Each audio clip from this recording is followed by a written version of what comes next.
इस बच्चे में तो दिव्य शक्तियां हैं, भगवान का आशीर्वाद है इस पर।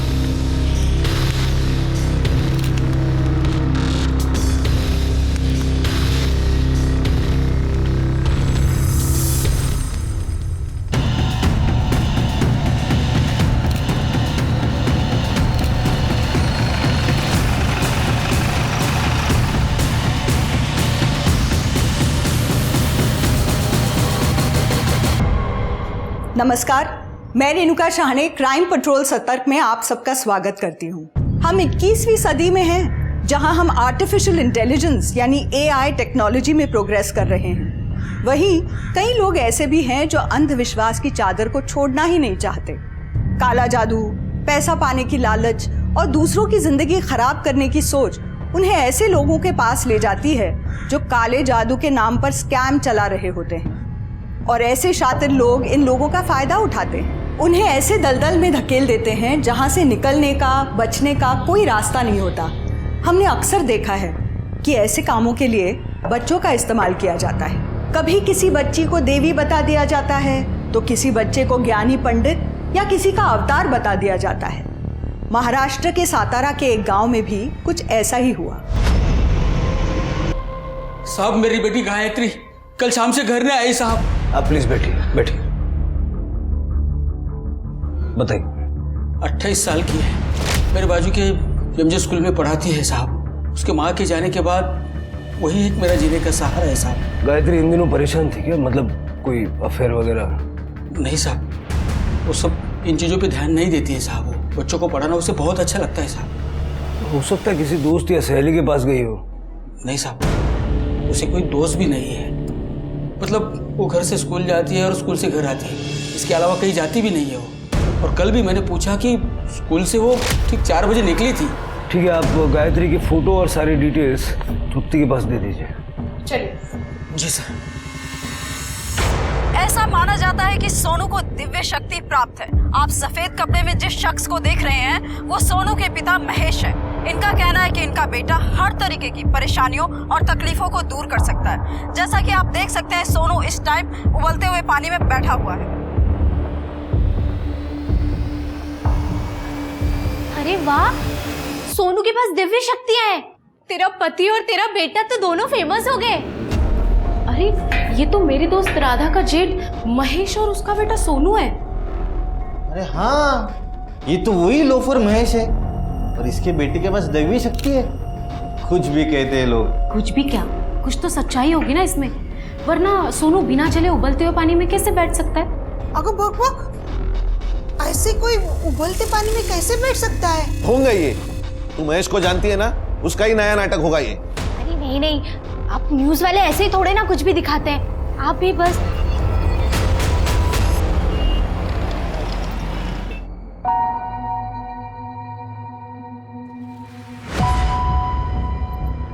मैं डॉक्टर के पास गई थी। क्या हुआ तुम्हें? तुम ठीक तो? एक मिनट।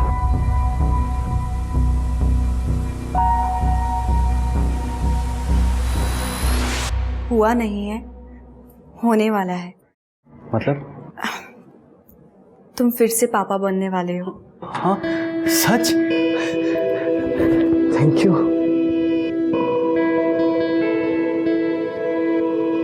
आई, हम सबके लिए खुशखबरी है। इस बार लिंग परीक्षा कर लेना, दोबारा लड़की नहीं होनी चाहिए। भाई, जो भी भगवान हमें देगा हम खुशी खुशी ले लेंगे, पर मैं ये लिंग परीक्षण नहीं करवाने वाला। That's it.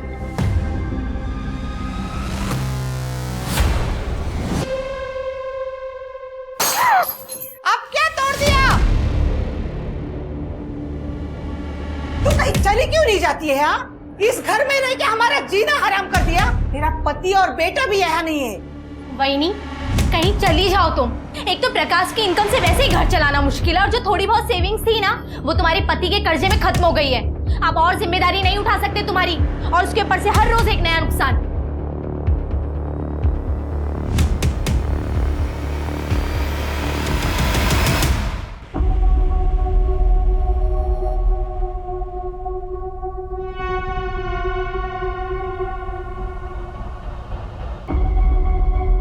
ले खा। क्या हुआ, नहीं खाना है? फेंक दूं? ठीक है, फेंक देता हूं।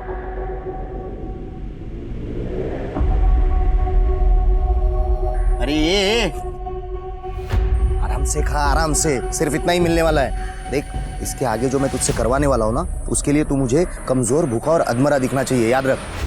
सोनू, सोनू,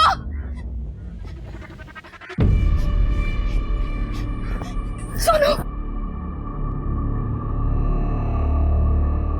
काय झालं तुला? मुझे तुझे अकेला छोड़ना ही नहीं चाहिए था, मेरी ही गलती है। तू चल यहाँ से मेरे साथ। देखो नंदिनी, यहाँ से चुपचाप चले जाओ वरना ठीक नहीं होगा। मैं नहीं मानूंगी, सोनू मेरे साथ जाएगा। सोनू कहीं नहीं जाएगा, यही रहेगा। कैसे नहीं जाएगा? मैं लेके जाऊंगी उसको, तू चल मेरे साथ। आई तू जा, मैं बाबा के साथ रह लूंगा। तू बेड़ा डाला इसका? तुझे स्कूल नहीं जाना है क्या? तू घर पे रहे इंसानों की तरह, ये इंसान तुझे बर्बाद कर देगा। तू चल मेरे साथ। आई मैं कहीं नहीं आने वाला, तू जा। सोनू, ऐकलं ना? निघ, निघ।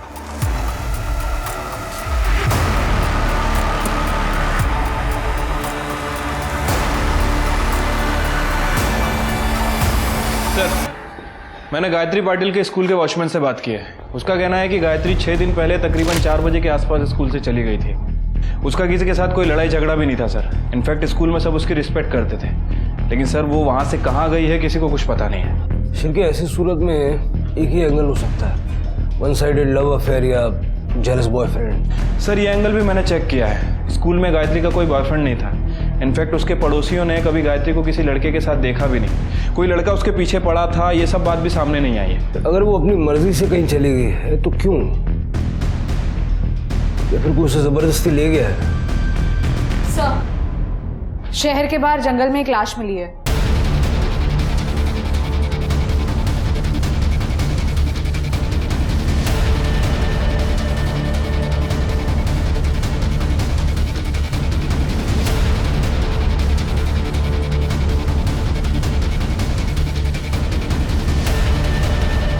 बॉडी निकालो।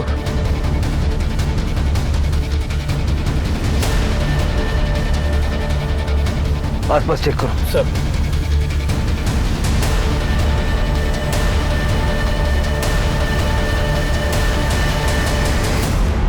सर, लगता है गला दबा के मारा गया है।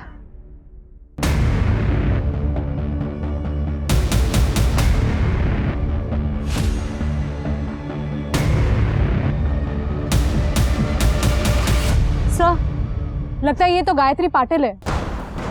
सर आइडेंटिफिकेशन के लिए कुछ नहीं मिला। सर, एक क्रैश किया हुआ जूस का पैकेट मिला, उसको फॉरेंसिक में भेज दो और बॉडी पोस्टमार्टम के लिए भेज दो। नारायण पाटिल को इन्फॉर्म करो और उसका डीएनए सैंपल ले लो। ठीक है सर। आपने शायद इन्हें पहले भी कहीं देखा होगा, पर ये अब आपके सामने है, आपके टीवी स्क्रीन पे। आप देख सकते हैं यहाँ पे श्रद्धालुओं की भीड़ लगी है दर्शन के लिए। इस बच्चे ने हफ्तों से कुछ खाया नहीं है, फिर भी ये जिंदा है। कैसे?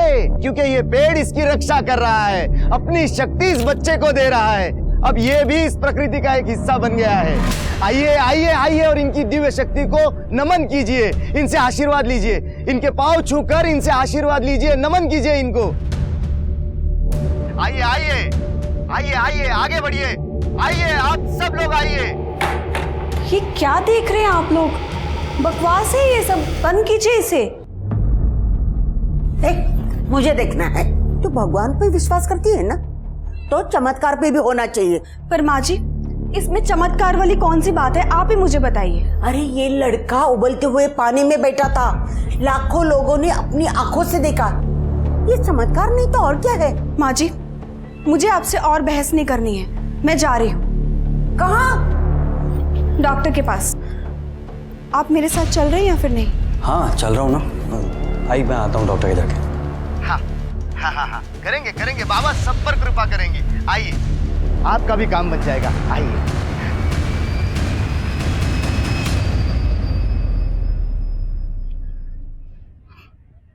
लोग नहीं आ रहे, क्यों पता है? क्योंकि अब तो उन्हें भूखा और कमजोर नहीं दिखता। बोला था कम खा, आराम से खाते जाओ। तो सुनता ही नहीं, तेरा मुंह जो दिन भर चलते रहता है। ये जो किया है ना, ये सब फुकट चला गया। अब लटका रहे यहीं पे। बिल्कुल खाना नहीं मिलेगा तुझे।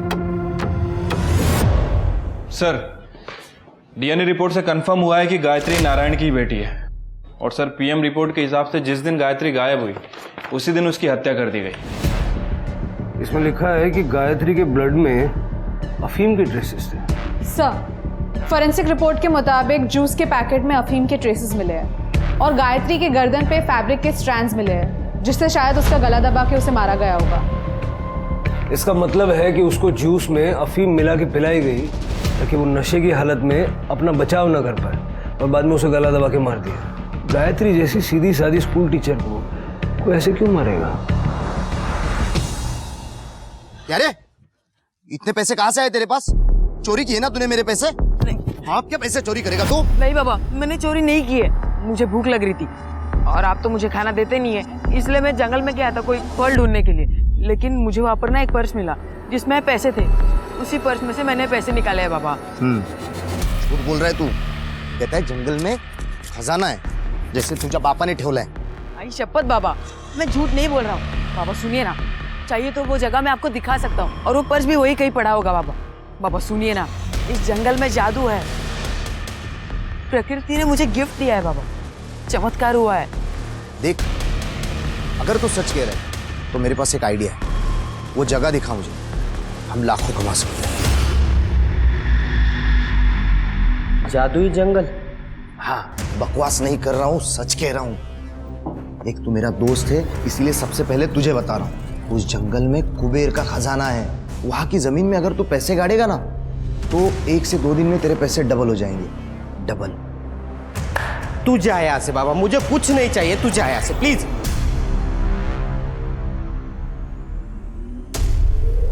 महेश बाबू, हाँ वही, क्या झालं? इनको आप पर भरोसा नहीं होगा, लेकिन मुझे है। आप और सोनू मिलकर जो चमत्कार कर रहे हो भाऊ, वो कमाल है। धन्यवाद वहीनी। भाऊ, आप मेरे पैसे डबल कर दोगे? अरे वहीनी, आप डबल की क्या बात कर रही है? मैं तो आपके पैसे ट्रिपल कर दूंगा। सच्ची?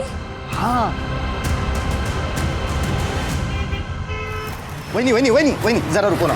अगर सच में कोई जादू वादू है ना, तो अपनी बाइक को नंदिनी को घर से गायब कर दे, समझा? सुनो वहीनी, रुको ना, जरा रुको ना, मुझे सिर्फ एक मौका दो ये साबित करने के लिए कि मैं सच कह रहा हूँ। देखो, आप जरा सोचो, मैं आपको कुबेर का खजाना दिखाना चाहता हूँ। हाँ, मतलब आपने ये जो कान की बाली पहनी है, ये कुछ दिनों में दुगनी हो जाएंगी। फिर आपने जो चेन पहनी है, ये दुगनी हो जाएंगी। जरा सोचो, फिर और कुछ दिनों बाद और डबल और डबल।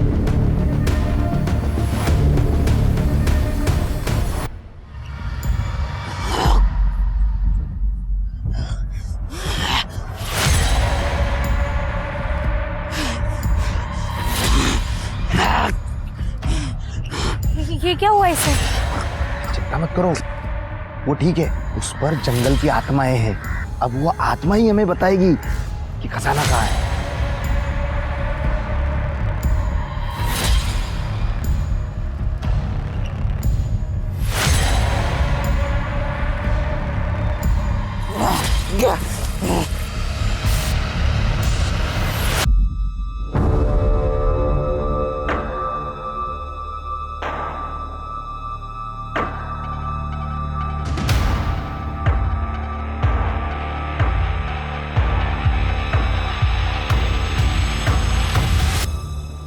ये लीजिए। ये सब मेरे लिए है? ये जंगल आप पे बड़ा खुश है, इसीलिए आपको इतना दिया। अब तो यकीन है ना आपको? हाँ, मैं ना 3 लाख रुपया दूंगी आपको। डबल होने में कितना समय लग जाएगा? 3 लाख का 6 होने में 4 दिन जाएंगे, और फिर उसका 9 लाख होने के लिए और 3 दिन जाएंगे बस। ठीक है, मैं ना कल 3 लाख लेकर आऊंगी। आप 1 हफ्ते के बाद मुझे 9 लाख दे देना, ठीक है? हाँ। ठीक है। वही नहीं, अब इस जंगल ने आपको इतना कुछ दिया है तो मुझे और सोनू को कुछ बख्शिश तो दीजिए। अब हाँ,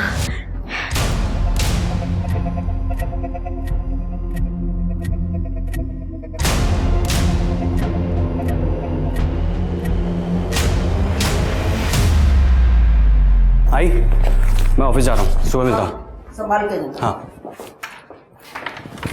ख्याल रखना।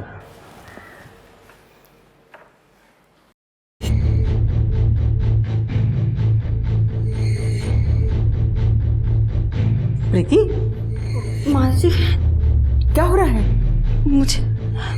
मुझे नींद सी आ रही है।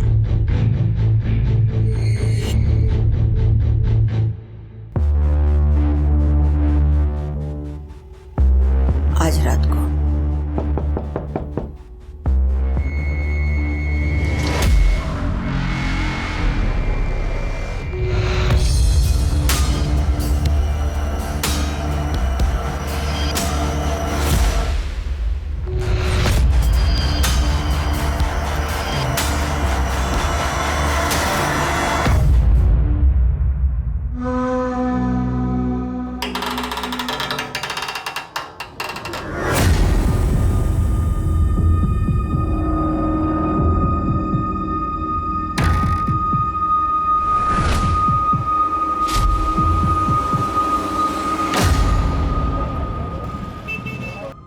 आपकी बीवी गायब है? हाँ सर, कल शाम से गायब है। सर मेरी बीवी तो कल शाम को 5 बजे गई है, उसके बाद उसका कुछ पता ही नहीं, उसका फोन भी बंद आ रहा है सर। कुछ चिट्ठी नोट कुछ छोड़ के गई है? ऐसा तो कुछ नहीं है, लेकिन घर से जेवर गायब है। सर इनके तो जेवर गायब है, मेरे जेवर और पैसे दोनों गायब है सर। प्रकाश हाँ साहब, कल शाम से मेरी बीबी सुप्रिया घर से गायब है। आपकी भी? आप दोनों एक दूसरे को जानते हैं क्या? हाँ साहब, हम साथ में रहते प्रभात कॉलोनी में। हम तीनों एक साथ ही रहते हैं। ये विशाल है ना, मेरा छोटा भाई महेश का अच्छा दोस्त है। साहब इनकी बीबी राधा और मेरी बीबी शिल्पी ये कॉलेज के टाइम से दोस्त है। आपके घर से भी जेवर कैश वगैरह गायब है? जेवर तो नहीं, लेकिन मेरे बीबी का मायका है बाजू के गांव में, तो उसने उसके बाबा से 2 लाख रुपए लेके आया और बाद में उसका फोन भी नहीं लग रहा, और इसलिए आप एक काम कीजिए, आप सारी डिटेल्स तृप्ति को दे दीजिए। चलिए। शिरके, एक ही कॉलोनी से 3 औरतें गायब हैं, वो भी ज्वेलरी और कैश लेके गायब है। ये महज इत्तेफाक नहीं है। तीनों औरतों की सीढ़ियां निकलवाओ। ठीक है सर।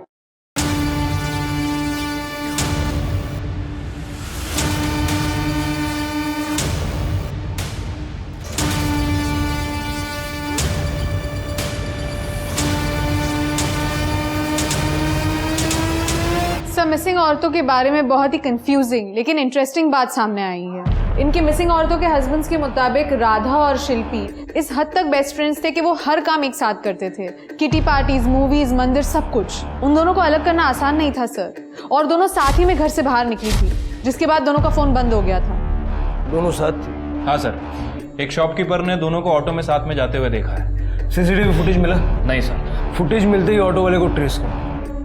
और सुप्रिया? सर सुप्रिया हाउसवाइफ थी। सुप्रिया और विशाल दोनों के पेरेंट्स गांव में रहते थे, इसलिए दोनों यहाँ पे अकेले रहते थे। विशाल की जॉब चली गई थी, इसलिए दोनों को पैसों की काफी तंगी थी। इस बात को लेकर दोनों के बीच में कभी तनाव हो जाता था, लेकिन उसके अलावा दोनों के बीच में कोई खास प्रॉब्लम नहीं थी। राधा और शिल्पी दोनों कॉलेज के टाइम के दोस्त हैं, घंटों एक दूसरे के साथ बिताते हैं, कोई काम एक दूसरे के बगैर नहीं करते। दोनों एक टाइम पर घर से निकली और दोनों के फोन बंद हो गए। ये लेस्बियन वाला एंगल तो नहीं है? मतलब राधा और शिल्पी ने मौका पाया और घर से सारे कैश और जेवर वगैरह लेके निकल गए। लेकिन सर सुप्रिया का क्या? अभी जैसा तृप्ति बता रही है, सुप्रिया की जो घर की कंडीशन है वो ठीक नहीं है। हो सकता है उसने कोई अफेयर वगैरह कर लिया हो और अपने फादर से 2 लाख रुपया लेके एक अच्छी जिंदगी की लालच में अपने प्रेमी के साथ भाग गई। सर, प्रकाश का भाई महेश जो विशाल का दोस्त है, महेश प्रभात कॉलोनी में जाके लोगों से उधार पैसे लेता था और वापस नहीं करता था, जिसके वजह से परिवार वालों को पैसे चुकाने पड़ते थे। इसलिए महेश से वो परेशान थे। महेश को लेके घर पे बहुत झगड़े होने लगे थे। महेश ने अपने 12 साल का लड़का सोनू उसके साथ घर छोड़ दिया था। उसके बाद नंदिनी के साथ कोई अच्छा बर्ताव नहीं करता था। इस घर में रह के हमारा जीना हराम कर दिया। तेरा पति और बेटा भी यहाँ नहीं है। वहीनी, कहीं चली जाओ तुम, अब और जिम्मेदारी नहीं उठा सकते तुम्हारी, और उसके ऊपर से हर रोज एक नया नुकसान। शिरके, एक पॉसिबिलिटी ये भी है कि राधा, शिल्पी और सुप्रिया इन तीनों औरतों को कैश और जेवर लूटने के लिए किसी ने एक स्कैम का हिस्सा बनाया। लेकिन सर कैसा स्कैम? वही तो हमें पता लगा। सारे ज्वेलरी स्टोर्स चेक करो। ये राधा और शिल्पी जो जेवर लेके भागे हैं उनमें से कोई वहाँ बिकने के लिए आया है क्या? और बोई फैमिली से मिलते हैं। पहले महेश और सोनू और अब राधा गायब है। कहीं सबके पीछे नंदिनी का तो हाथ नहीं।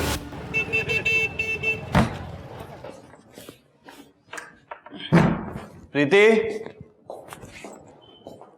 प्रीति, यार एक कड़क चाय बना दे यार, मैं थक गया हूँ। पापा पापा आए मेरा बच्चा। आई कल से घर नहीं आई है। क्या बोल रही है बेटा? आई ये क्या बोल रही है नाव्या कि प्रीति कल से घर नहीं आई? हाँ, उसे फोन लगा रही हूँ लेकिन फोन भी नहीं लग रहा है। आई कल मैंने उसे डॉक्टर के पास छोड़ा था, उसके बाद कहाँ गई होगी? सर, मेरी सास हर बात के लिए मुझे दोष देती है। मेरा पति तो किसी काम का नहीं था और वो मेरे बेटे को भी अपने साथ लेके गया। और अब ये मुझे इस घर से निकाल देना चाहती है। मेरे महेश को बेकार बोलने वाली तू होती कौन है? तुझे पता भी है मेरे महेश ने कितने लोगों की मदद की है? सोनू और महेश को सिद्धि प्राप्त हुई है। ऐसे नहीं कोई उबलते पानी में बैठता है। वो जो वीडियो वायरल हो रहा है लड़के का, वो आपका पोता है? हो साहिब। सर, आपने वो वीडियो देखा ना, तो आपको पता चल गया होगा कैसे महेश मेरे बेटे का इस्तेमाल करके लोगों को बेवकूफ बना रहा है और इनको इस बात पे गर्व है। चुप हो जा। एक मिनट, आप दोनों चुप हो जाइए। जितना मैं पूछ रहा हूँ उतना बताइए। महेश आखिरी बार घर कब आया था? महेश घर वापस आया ही नहीं।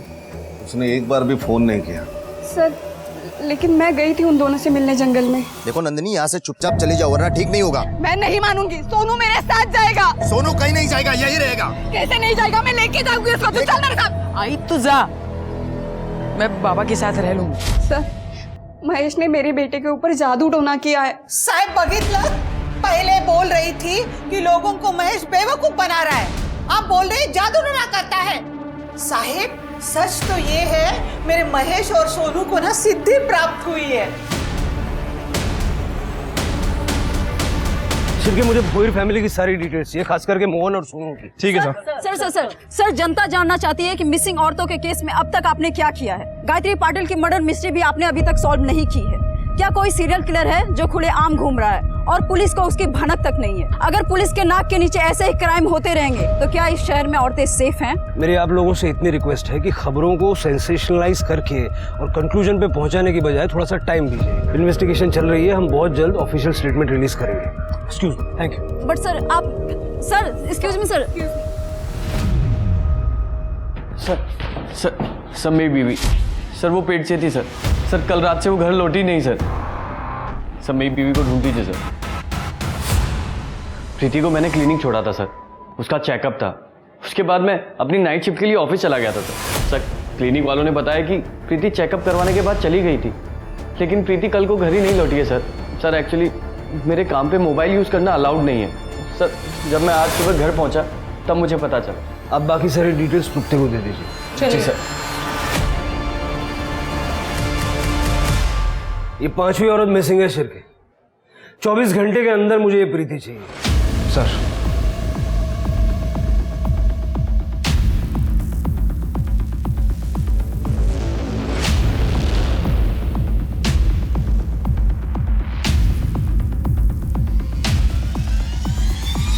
क्या शिल्पी के जेवर राधा ने बेचे? हाँ सर, पक्की खबर है। बल्कि राधा ने अपने खुद के जेवर भी वहाँ बेचे थे, जिसके बदले में उसे 3 लाख रुपए मिले थे। मतलब शिल्पी और राधा एक दूसरे से प्यार करती थी और दोनों ने साथ में जेवर बेचे और भाग गए। लेकिन सुप्रिया का क्या? सर, मार्केट का सीसीटीवी फुटेज।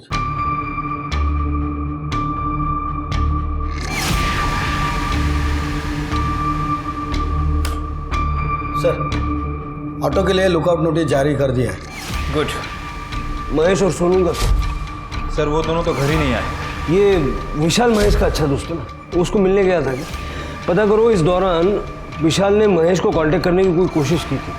सर, मैंने प्रीति की सारी डिटेल्स चेक की। काफ़ी खुशहाल परिवार है सर, और प्रीति की प्रेगनेंसी भी नॉर्मल थी। सर, प्रीति के कॉल डेटा रिकॉर्ड्स के मुताबिक प्रीति का फ़ोन क्लिनिक के पास बंद हुआ था। सर, मेरे पास सीसीटीवी फुटेज है, ये देखिए। प्रीति वापस आते हुए दिखाई दे रही है। सभी औरतें नॉर्मल थी, परेशानी की कोई बात नहीं थी, और फिर सब गायब हो जाती। पुलिस प्रशासन, हाय हाय, पुलिस प्रशासन। ये हो क्या रहा है? पुलिस प्रशासन, पुलिस प्रशासन। सर नारेबाजी चल रही है, लगता है एनजीओ वाले हैं। ये तो होना ही था। बिना सच्चाई जाने एक दूसरे की कमियां निकालना बहुत अच्छे से जानते हैं लोग। इस केस ने पूरे शहर को सकते में ला दिया था। पुलिस स्टेशन के बाहर प्रोटेस्ट होने लगे थे। मीडिया में खबरें चल रही थीं कि औरतें अब दिन में भी बाहर निकलने में सेफ महसूस नहीं करती हैं। 5 औरतें मिसिंग थी, जिनमें से एक की डेड बॉडी मिल गई थी। तो बाकी की 4 औरतों की किस्मत में क्या लिखा था? पुलिस के ऊपर प्रशासन से जल्द इस केस को सॉल्व करने का प्रेशर था, लेकिन पुलिस करती भी तो क्या? हर क्लू डेड एंड तक पहुंच रहा था और ऐसे में पुलिस ने फ्रंट से लड़ने की सोची। पुलिस ने ना सिर्फ सभी की छुट्टियां कैंसिल कर दी, बल्कि किसी को भी घर जाने की परमिशन नहीं थी। 24/7 बस पुलिस काम पर लगी थी, क्योंकि हर हाल में इस केस को सॉल्व करना था। और इसका नतीजा ये हुआ कि उम्मीद की एक किरण दिखी और पुलिस को ऑटो ड्राइवर मिला, जिसने बताया कि उसने राधा और शिल्पी को उस दिन कहाँ छोड़ा था।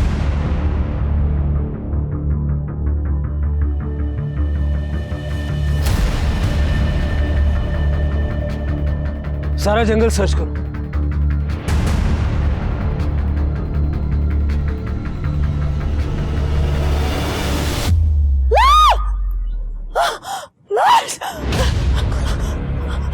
क्या हुआ?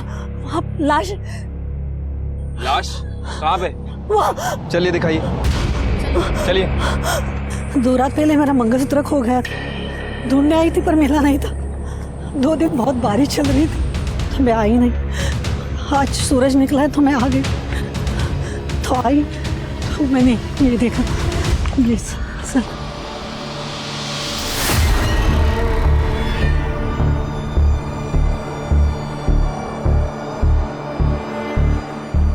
खुद आओ।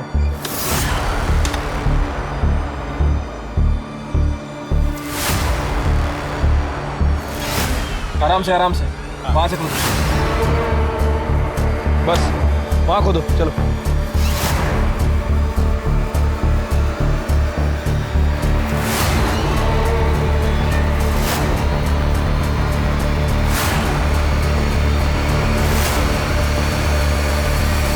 सर, सेक्सुअल असॉल्ट के तो कोई साइंस नहीं है, पर इन तीनों को किसी भारी चीज से मारा गया है, सर पर।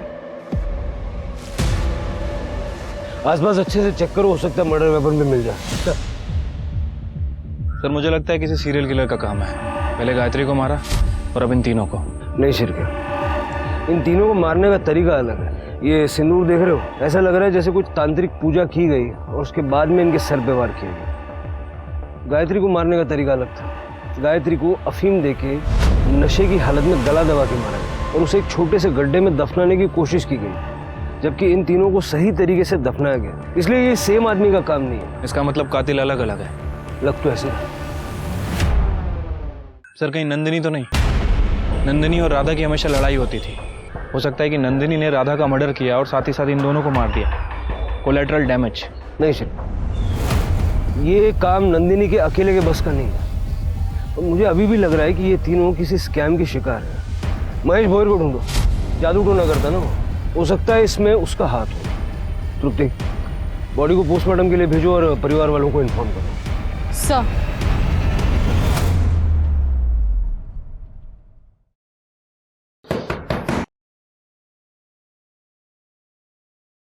आओ।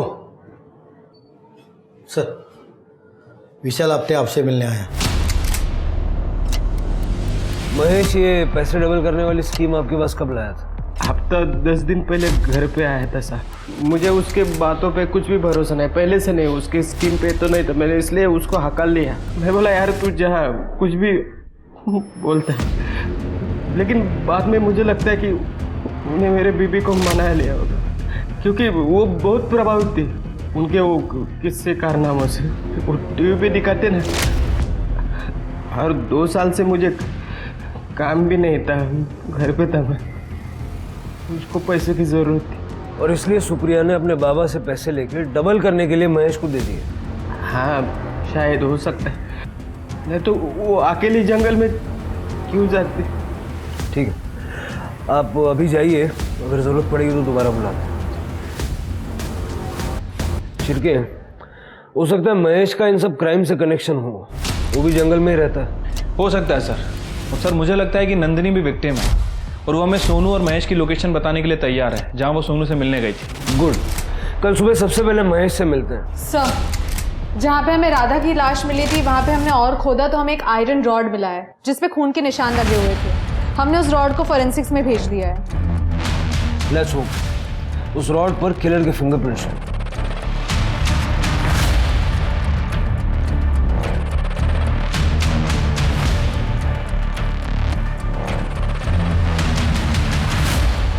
महेश, महेश चुपचाप बाहर आ जाओ वरना गोली मार दूंगा। प्रभात कॉलोनी की 3 औरतों के मर्डर के लिए पुलिस सस्पेक्ट महेश भोईर को मान रही है। मैं आपको याद दिला दूं, ये वही महेश भोईर हैं जो अपने चमत्कारों के लिए फेमस है। ये अपने बेटे सोनू के साथ कई चमत्कार दिखा चुके हैं। ये खबर लीक कैसे हुई? जिसने भी ये खबर लीक की है ना, उसको सस्पेंड कर दूंगा मैं।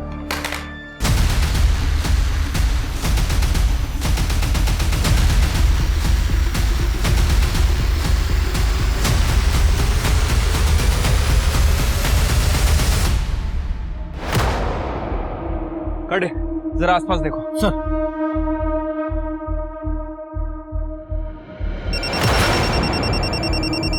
हाँ शिरके। सर, अंदर कोई नहीं है। लगता है महेश भाग गया। भाग ही जाएगा। सारे न्यूज चैनल पे उसकी खबर चल रही है। सारा एरिया सर्च करो।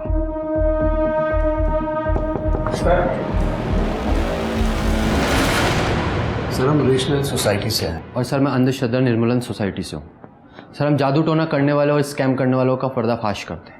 और जिसे आप ढूंढ रहे हैं, महेश भोईर, वो एक ढोंगी है। तुम लोग मेरे चमत्कारों को छलावा कह रहे हो। अगर ये बात पब्लिक को पता चली ना, पता है तुम्हारे साथ क्या होगा? और अगर सोच यही बात पब्लिक को पता चली, अर्जू, ये एक कढ़ाई के नीचे तूने दूसरी कढ़ाई लगा रखी है और इसके बीच में लकड़ी का पट्टा, जिससे उसे गर्मी महसूस ना हो। और ये पानी गर्म नहीं है जिसपे तो अपने बेटे को बिठाता है, ये गुनगुना पानी है। बताऊं कैसे? अरे अरे क्या कर रहे हो? चुप। और ये एयर पंप की मदद से पानी में बुलबुले आते हैं। अब सोच जनता तेरा क्या आश्रय करेगी। अब ये तुम ढोंग नहीं करोगे, वरना तुम्हारी इस सच को हम पब्लिक के सामने ले आएंगे। Thank you. मुझे हमेशा लगता था कि ये बाप बेटा मिलकर ढोंग कर रहे हैं और मासूम लोगों को बेवकूफ़ बना रहे हैं। अगर आपकी मदद की जरूरत पड़ी तो आपको संपर्क करेंगे। तृप्ति, अपने खबरियों के नेटवर्क को एक्टिवेट करो। सर। ये बाप बेटा मुझे हर हाल में चाहिए। सर। हेलो, क्या? ठीक है सर। हाईवे के पास एक औरत की लाश मिली है।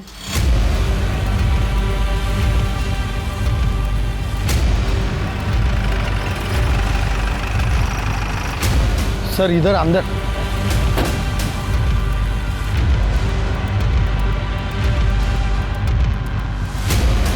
ये हटाओ, पत्ते हटाओ।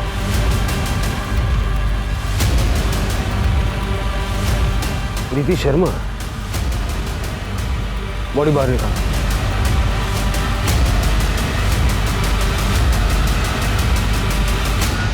सर, लगता है इसका भी गला दबा के मारा गया है।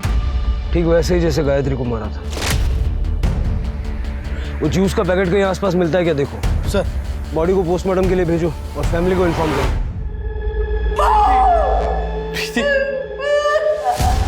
ऐसे मैं छोड़ के कैसे जा सकती? मैं तो मेरी पोती का इंतजार कर रही थी। अब ऐसा कभी नहीं हो, कभी नहीं होगा, कभी नहीं। सरिता को कैसे पता कि प्रीति को लड़की होने वाली थी? वो कह रही थी कि वो अपनी पोती का इंतजार कर रही थी। ऐसा तो सिर्फ एक कंडीशन में हो सकता है। Sir, you mean to say that sex determination test? पता करो इलीगल सेक्स डिटर्मिनेशन कौन करवाता है, या फिर कहीं ये जानकारी क्लिनिक में से तो किसी ने उन्हें नहीं दी। सर, जहाँ पे हमें प्रीति की बॉडी मिली थी वहाँ से कुछ दूरी पर हमें जूस का पैकेट मिला है। हमने उसे फोरेंसिक में भेज दिया है। आई एम श्योर उस जूस के पैकेट में और प्रीति के ब्लड में अफीम के ट्रेसेस मिलेंगे। सर, महेश के लोकेशन का पता चल गया है। दूसरी टीम उसे लेके आ रही है।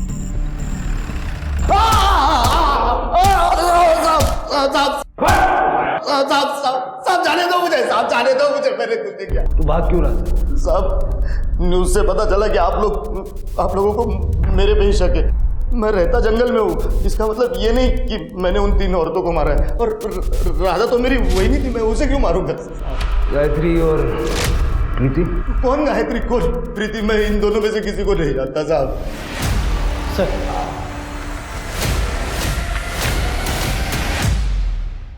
एक बात बता, मर्डर वेपन पे तेरे फिंगरप्रिंट्स कैसे आ गए? गायत्री की तरह राधा, शिल्पी और सुप्रिया की बॉडी में भी अफीम के ट्रेसेस मिले। अब बोल साहब, मुझे उन तीनों को पैसे लौटाने पड़ते या तो उनका मुंह बंद करना पड़ता है, इसलिए उनको मारना मेरे लिए आसान था साहब। सबको कन्विंस कैसे किया पैसे देने? शिल्पी वही नहीं तुरंत मान गई। उसने मुझे अपने जेवर लाकर दिए डबल करवाने के लिए, और वही दिखा के मैंने राधा वहीनी को भी मना लिया। तो इसीलिए राधा ने शिल्पी के जेवर बेच दिए, ये समझ के कि वो एक गिफ्ट था, और बाद में उसने अपने जेवर भी बेच दिए। नहीं, मुझे इसके बारे में मुझे कुछ नहीं पता। मुझे बस राधा वहीनी ने 3 लाख रुपए ला कर दिए। सुप्रिया को क्या झांसा दिया? उसको मनाने की तो जरूरत भी नहीं पड़ी, उसने खुद आकर मुझे 2 लाख रुपये दिए। और जब वो डबल ट्रिपल के लिए मेरे पीछे पड़ी तो मुझे लगा मैं फंस गया, और फिर मैंने सोचा कि मैं इन तीनों को मार दूंगा।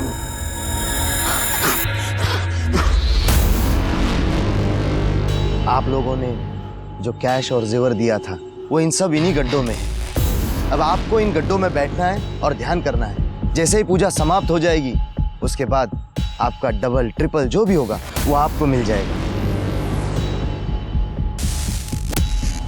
ये लो, लीजिए, आप भी लीजिए, आप भी लीजिए। ये शरबत आपको पीना है।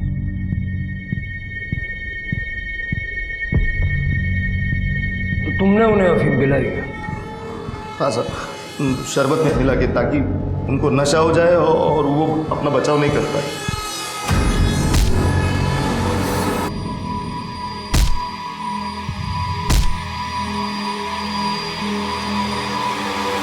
तुम्हारे बेटे ने भी मदद की होगी ये सब करने में? नहीं साहब, नहीं, मेरे बेटे ने कुछ नहीं किया। गायत्री पाटिल और प्रीति शर्मा, इन दोनों को भी पैसों का लालच दिया था? मैं आपको पहले भी बता चुका हूँ, सच में मैं इन दोनों को नहीं जानता। झूठ बोलता है? मैं क्यों झूठ बोलूंगा?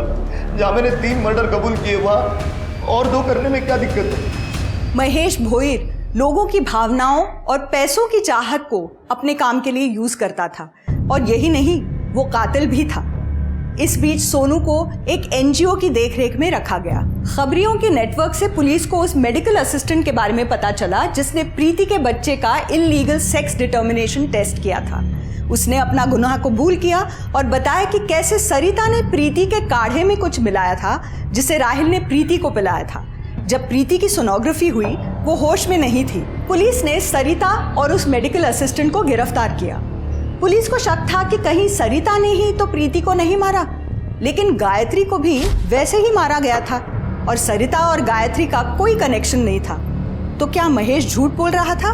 पुलिस किसी भी पॉसिबिलिटी को छोड़ना नहीं चाहती थी। वो 3 मर्डर केस सॉल्व कर चुकी थी और इन 2 मर्डर केस को उन्हें हर हाल में सॉल्व करना था। शिर्के, गायत्री और प्रीति को मारने का तरीका सेम है। प्रीति के गले पे भी कपड़े के स्ट्रैंड्स मिले हैं। एक बात तो तय है, दोनों का कातिल एक है।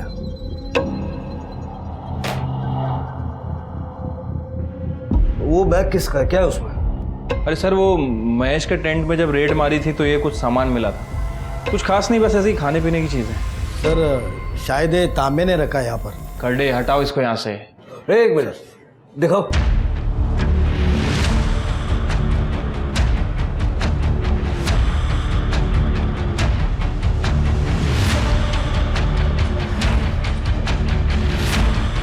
मिल गया। ये जूस मुझे पसंद है और भी 100 लोगों को पसंद होगा। क्या वो सब कातिल है? बात तुम्हारी सही है सुनो, लेकिन उन 100 लोगों के पास वो गमछा नहीं है जिसके धागे प्रीति और गायत्री के गले पे मिले। वो गमछा सिर्फ तुम्हारे पास है।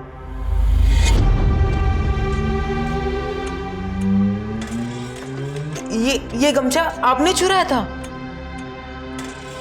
गमछा चुराया नहीं बेटा, उधार लिया था। अब ये चोर पुलिस खेलने का वक्त खत्म हुआ। अब बता दो। मैं स्कूल में ट्रिक्स करता था। मैं अपने क्लासमेट्स के फ़ोन, टिफ़िन छुपाया करता था और फिर उनसे कहता था कि मेरे पास ऐसी शक्ति है जिससे मैं पता लगा सकता हूँ कि वो सब सामान कहाँ पर है, और फिर मैं उन्हें उस जगह ले जाता था जहाँ मैं वो सब सामान छुपा कर रखता था।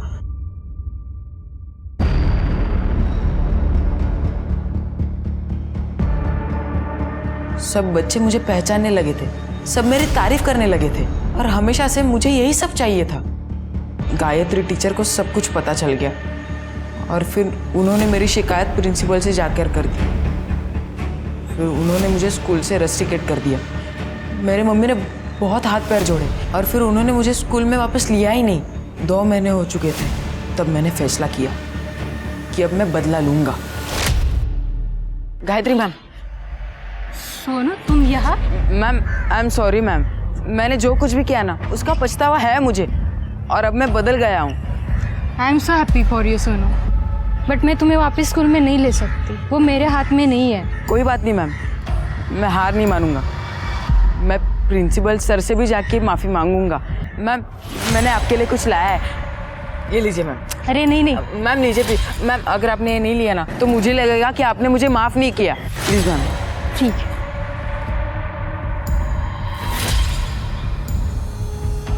सोनू तुम्हें देख के बहुत अच्छा लग रहा है, तुम कितने बदल गए हो।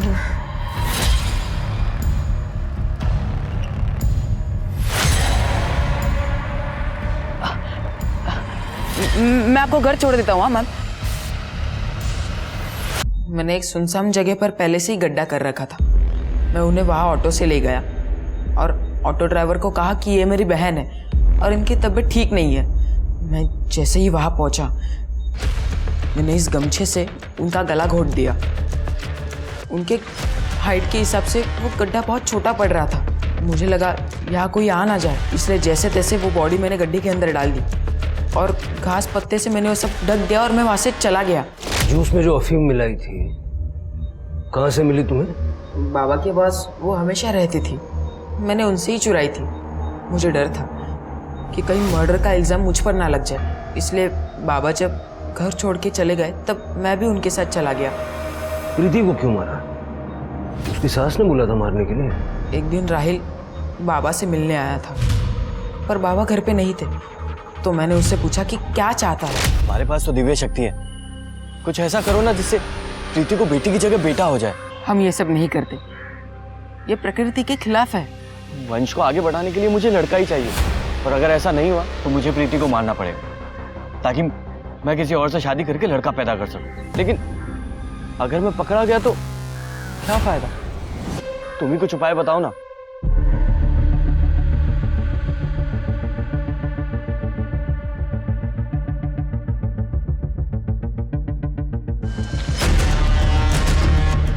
एक उपाय है, मैं प्रीति को तुम्हारे जिंदगी से दूर कर सकता हूँ ताकि तुम बिना किसी परेशानी के दूसरे लड़के के साथ शादी कर सकते हो। लेकिन इस काम के 50,000 लगेंगे।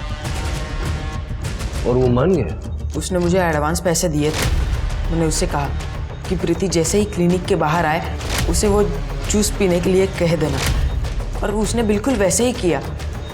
जैसे ही प्रीति क्लिनिक के बाहर आई, ऑटो ढूंढ रही थी तो उसे अचानक चक्कर आने लगी और फिर मैं उसको मदद करने के लिए चला गया।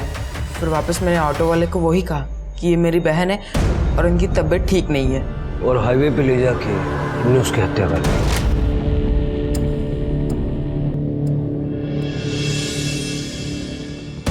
महेश इन दोनों मर्डर्स के बारे में जानता था? नहीं, क्योंकि मैंने जो पैसे प्रीति को मारने के लिए लिए थे वो बाबा छीन लेते, इसलिए मैंने उन्हें नहीं कहा। प्रीति के पति को अरेस्ट करो। आज इंसान ने इतनी तरक्की कर ली है कि सारी दुनिया हमारे फिंगर टिप्स पर होती है। आपको अगर कोई भी जानकारी चाहिए वो कहीं भी बैठे बैठे अपने फ़ोन से ले सकते हैं। लेकिन फिर भी लोग आसानी से धोखा खा जाते हैं क्योंकि इंसान अपनी बढ़ती ज़रूरतों के आगे घुटने टेक देता है। पैसा जीने के लिए ज़रूरी है, लेकिन याद रखिए जो लोग आपको कम समय में पैसा डबल या ट्रिपल करने का झांसा देते हैं, अगर वाकई में ये सच होता तो क्या वो खुद करोड़पति नहीं बन जाते? इसी विचार के साथ अब मैं रेणुका शाहने आपसे विदा लेती हूँ। हम फिर मिलेंगे ऐसी एक कहानी के साथ जो रखेगी आपको सतर्क और जिंदगी को सुरक्षित। तब तक अपना और अपने परिवार का ख्याल रखिए और देखते रहिए क्राइम पेट्रोल सतर्क। जय हिंद।